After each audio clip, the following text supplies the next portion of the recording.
नमस्कार मैत्रिणींनो, आज मी तुमच्यासाठी मस्त अशी ही पावडर बनवलेली आहे। ही पावडर तुम्ही नक्की बनवा आणि तुम्हाला याचा खूप उपयोग होणार आहे। ही पावडर सर्दी खोकल्यासाठी सुद्धा रामबाण उपाय आहे। तुम्ही चहात टाकू शकता, चहाची टेस्टसुद्धा याने वाढते आणि चहाला घट्टपणा येतो आणि खूप टेस्टी चहा बनते। तुम्ही नक्की ट्राय करा आणि आपल्या बॉडीमध्ये आतमध्ये शरीरात झालेलं इन्फेक्शनसुद्धा यानी बरं होते। सो ही पावडर बनवलेली आहे मी आल्याची, अद्रकची। अद्रक पावडर मी बनवलेली आहे, त्यासाठी मी इथे 2 किलो अद्रक घेतलेला आहे आणि हे अद्रक मी स्वच्छ असं पाण्याने धुवून घेतलेलं आहे आणि याचे तुकडे तुकडे झालेले आहे ते मी स्वतः मुद्दाम याचे तुकडे तुकडे केले, कारण त्याच्या आतमध्ये माती होती। ती माती स्वच्छ करण्यासाठी मी याचे तुकडे करून आतमधील मातीसुद्धा स्वच्छ धुवून घेतलेली आहे आणि मस्त हे आलं क्लीन करून घेतलेलं आहे। याची तुम्ही साल पण काढू शकता, पण साल नाही काढली तरी काहीच हरकत नाही आहे। आणि मस्त धुवून पुसून घ्यायचं आणि त्यानंतर याला छान असं खिसून घ्यायचं। मस्त त्याचा खीस करून घ्यायचा आहे आपल्याला। ही मी 2 किलो आलं घेतलं होतं, याची छान अशी मी पावडर बनवून ठेवणार आहे आणि ही आल्याची पावडर वर्षभर छान मस्त राहते आणि हे आपण सर्व गोष्टींसाठी यूज करू शकतो। हे आपण चहासाठी यूज करू शकतो, काढा बनवण्यासाठी यूज करू शकतो, इव्हन हे आपण भाजीमध्ये सुद्धा यूज करू शकतो। आणि आपल्याला काही शरीरामध्ये काही इन्फेक्शन झालं असेल, सर्दी खोकला ताप असेल, त्यासाठी सुद्धा आपण हे दुधात टाकून घेऊ शकतो किंवा आपण चहात टाकून पिऊ शकतो, काढा बनवू शकतो, काढ्यामध्ये यूज करू शकतो, भाजीमध्ये यूज करू शकतो। आल्याचे पावडरचे खूप महत्त्व आहे आणि आल्याची पावडर आपण खूप ठिकाणी यूज करू शकतो।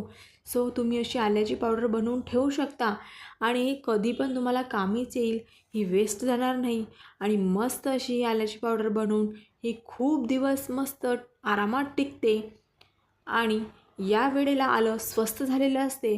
सो तुम्ही आल्याची पावडर बनवून ठेवू शकता। इथे मी 2 किलो आलं घेतलेलं आहे। इथे बघा माझी मुलगीसुद्धा मला हेल्प करत आहे, ती म्हणते मम्मा मला पण करू दे, मला करू दे बघा। पण ती छोटी आहे ना सध्या, सो मला आता करणं शक्य नाही आहे, हे मला नंतरच करावं लागेल कारण माझी मुलगी मध्ये मध्ये येत आहे। असं मस्तपैकी आलं आपण हे खिसून घ्यायचं आहे आणि हे इझी जाते खिसायला आणि खूप लवकर खिसून होते आणि हे शक्य होईल तोपर्यंत तुम्ही हे सावलीतच वाळवून घ्या। हे उन्हात वाळवू नका, सावलीत वाळल्यानंतर याची खूप म्हणजे उन्हात वाळवून घ्याल त्यापेक्षा जास्त याचं सुगंध सावलीत वाळवल्यानंतर येईल। बघा माझी मुलगी मला करू दे म्हणते, बघा मध्ये मध्ये मध्ये मध्ये तिला झोपवल्याशिवाय मला माझा व्हिडिओ पण शूट करता येणार नाही आणि आलं पण खिसता येणार नाही। सो मला हे नंतरच करावं लागणार आहे। बघा ती मध्ये मला दे मला दे मी करते म्हणते बापरे कठीण आहे, मला करू दे मला करू दे। छोटीशी आहे, 1.5 वर्षाची माझी मुलगी आहे।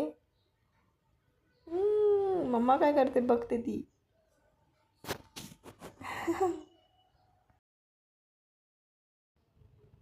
सो मी इथे मस्त आलं खिसून घेतलेलं आहे आणि 2 किलो आलं खिसून घेतलेलं आहे। मला माझ्याकडे माझे 2 छोटे मुलं असल्यामुळे मी हे सावलीत आणि घरात सुकवू नाही शकली, त्यासाठी मी इथे उन्हातच एका दिवसात सुकवून घेतलेलं आहे। उन्हात सुकवण्यापेक्षा शक्य होईल तोपर्यंत तुम्ही सावलीतच आलं सुकवून घ्या, म्हणजे त्याचा सुगंध खूप जास्त येईल। उन्हातही सुकवलं तरी पण सुगंध खूपच येतो, पण सावलीत सुकवण्याचा आणि उन्हात सुकवण्याचा फरकच पडतो। सो बघा किती छान मस्त खिसून झाला आहे माझा आल्याचा खीस केला आहे मी, आलं खिसून घेतलं आहे मस्त। हे 2 किलो आलं आहे माझं, बघा मस्तच असं झालेलं आहे खिसून। आणि मी जेव्हा खिसायला बसली तेव्हा मला कंटाळा आला होता, मला असं वाटत होतं कधी खिसून होईल, पण झालं हे पटकन। केलीची होत आहे रे, आधी केलीची पाहिजे असं काहीतरी आहे। सो बघा खिसलं आहे आणि हे उन्हात इथे मी वाळत घातलं आहे। तुम्ही सावलीतच वाळवून घ्या, मी परत एकदा सांगते तुम्ही सावलीतच वाळवून घ्या। वेळ असेल तुम्हाला आणि तुमच्याकडे जागा असेल तर तुम्ही सावलीत रूममध्येच घरात वाळवून घ्या। आणि बघा इथे हे वाळवून झालेलं आहे माझं, हे एका दिवसातच वाळलं आहे माझं कारण मी उन्हात वाळवलं। तुम्ही सावलीत वाळवलं तर तुम्हाला कदाचित 2 दिवस लागू शकता. माझे उन्हातच एका दिवशी झालेलं आहे वाळवून. आता हे मी मिक्सरच्या जारमध्ये घेऊन छान अशी याची फाईन पावडर बनवून घेणार आहे. मस्तच. आणि ही पावडर बनवायला काही वेळ लागत नाही, अगदी झटपट आपली ही पावडर बनवून होते. मिक्सरमध्ये सुद्धा बारीक करायला हे भारी जात नाही, जाम जात नाही मिक्सरचा जार. आणि ही पटकन म्हणजे बारीक होऊन जाते. बिलकुल एका मिनटातच हे बारीक होऊन जाते आणि मस्त याची फाईन पावडर बनते. ही पावडर तुम्ही गाळून नाही घेतली तरी चालेल. कोणी ही पावडर चाळणीने गाळते आणि थोडं काड्या कुच्चा वगैरे तो असतो त्यात असे धागे असतात नाल्यामध्ये, ते काढून ठेवते. पण नाही काढले तर काहीच हरकत नाही. आपण चहामध्ये आलं टाकतो, भाजीमध्ये आलं टाकतो, ते आपोआप शिजून जाते. त्याचा काही असा प्रॉब्लेम होत नाही की अडचण होत नाही, ते ॲडजस्ट होऊन जाते. त्यामुळे मी इथे काही पावडर गाळून घेत नाही आहे. तशीच पावडर ठेवली आपली तरी चालेल. अशी ही खूप फाईन होते बघा, खूप बारीकच होते ही पावडर. तुम्ही नक्की ट्राय करा. आणि हे आल्याची पावडर बनवून ठेवायची माझी ट्रिक तुम्हाला कशी वाटली हे पण मला नक्की कळवा. बघा, मस्त अशी आल्याची पावडर बनवून माझी तयार आहे. इथे 2 किलो आल्याची पावडर बनवली मी. ही ½ kg झालेली आहे माझी. बघा मस्तच. ही अर्धा किलो झालेली आहे माझी पावडर. आणि ही मला आता वर्षभर टिकणार आहे. याचा यूज मी भाजीमध्ये पण करणार, याचा यूज मी चटण्यांमध्ये पण करणार, याचा यूज मी सर्दी खोकला कफ झालेलं असेल, बॉडीमध्ये काही इन्फेक्शन झालेलं असेल तर काढा बनवेन मी. ते काढ्यामध्ये सुद्धा आल्याच्या पावडरचा यूज करणार मी. सो तुम्हाला माझा हा व्हिडिओ कसा वाटला मला नक्की कळवा. धन्यवाद.